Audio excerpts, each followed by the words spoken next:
So over here you can see that I got 2 tasks right here, and let's say I want to go ahead and edit it out.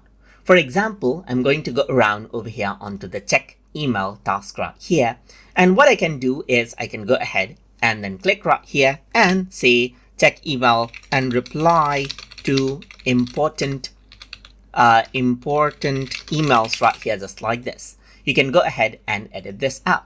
You can go ahead and edit out the description as well. So check work email, email by filtering unread emails. Let's say, for example, right here, it's set to tomorrow, but you can go ahead and select this out and set the time as well, and then set it on to repeat as well, just like this. So this is what you have. You can go ahead and stop the repeating as well right here. You can edit it out as you like.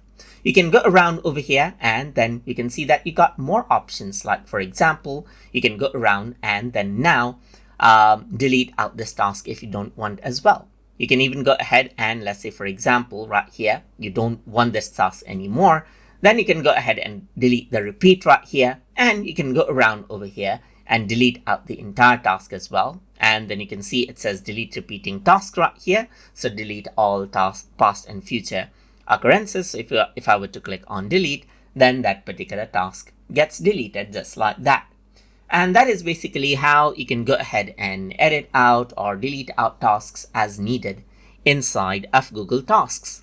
So I hope you guys learned something as always.